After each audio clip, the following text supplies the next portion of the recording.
When Luffy finally reached Gear 5, it felt like One Piece itself broke its own rules.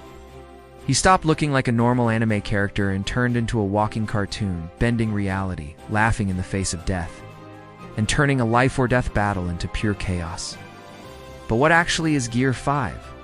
Is Luffy now a god? Is it just Toon Force with no limits?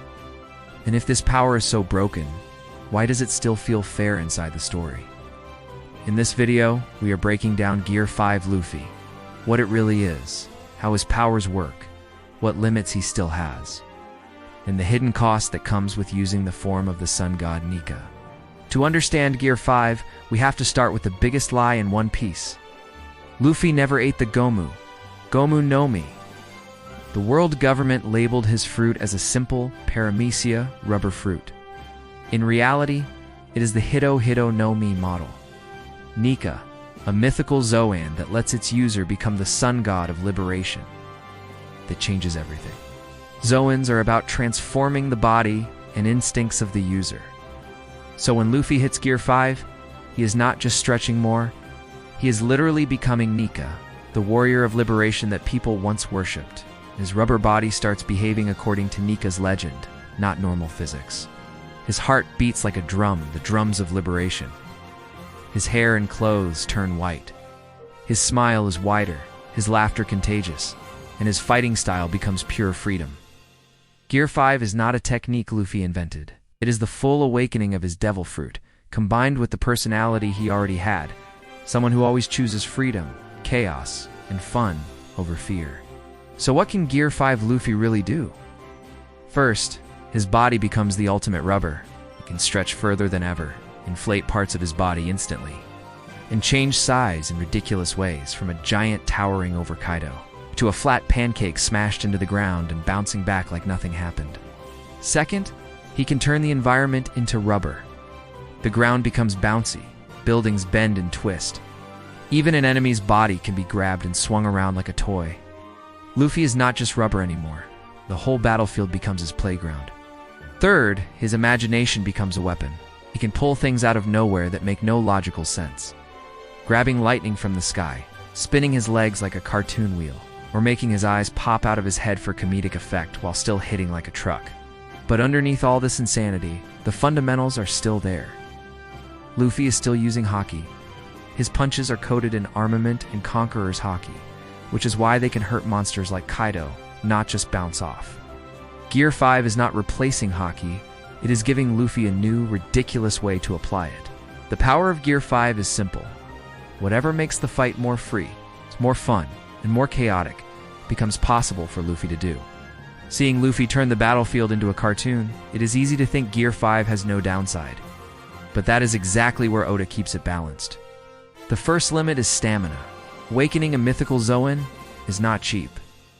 Every time Luffy pushes Gear 5 too far, his body burns through his energy so fast that he crashes into a state worse than death. Looking like an old man with no strength left to even move, that is more than just being tired. In One Piece, pushing your body like that usually cuts down your lifespan. Luffy is gambling with the years he has left every time he stays in Gear 5 for too long. The second limit is damage. He may fight like a cartoon, but he is not intangible. Strong opponents with powerful haki can still hit him, crush him, or knock him out. Kaido still managed to land devastating blows on Luffy in Gear 5. If Luffy's haki runs out, all the rubber freedom in the world will not save him. The third limit is control. Gear 5 amplifies Luffy's natural instincts, the urge to laugh, play, and enjoy the fight. That is what makes the form so fun, but also dangerous.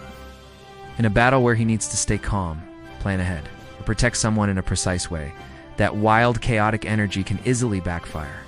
So yes, Gear 5 looks broken, but it is locked behind Luffy's stamina, his haki, and the risk that every time he uses it, his body pays a price he cannot fully see yet. The cost of Gear 5 is bigger than just fatigue. For Luffy himself, every battle in this form is a trade. He gets absolute freedom in the moment, the power to save his friends and smash tyrants in exchange for quietly shaving off the future he could have had. Just like when he used Gear 2 earlier in the story, only now the scale is godlike. For the world, the cost is even larger. The world government spent centuries hiding Nika, erasing his name, and lying about the true nature of this fruit. The moment Luffy awakens Gear 5, that secret is dead. Now the symbol of freedom they feared the most is back, wearing a straw hat and laughing on the battlefield. Every move Luffy makes in Gear 5 shakes the balance of power. Pirates, marines, and even ordinary people are watching the birth of a new myth. And for the story, Gear 5 changes how we see One Piece itself. It proves that the series was never just about power levels. It was always about one idea. The person who is the freest on the sea will become Pirate King. Luffy's power is not scary because he is a god. It is scary because he is a normal idiot with a simple dream who now carries a god symbol on his back. So when we look at Gear 5 Luffy powers, limits, and the cost, it is not just a crazy white form with cartoon physics. It is the true face of his devil fruit. The form of Nika. It gives him the freedom to twist reality, to fight with pure imagination, and to turn a hopeless battle into a party. But it also comes with clear limits, stamina, haki, and a body that is slowly paying the bill for every miracle he pulls off. And behind all of that, the cost that matters most. Every time Luffy laughs in the face of death, he might be shortening the time he has left to enjoy the freedom he fought for.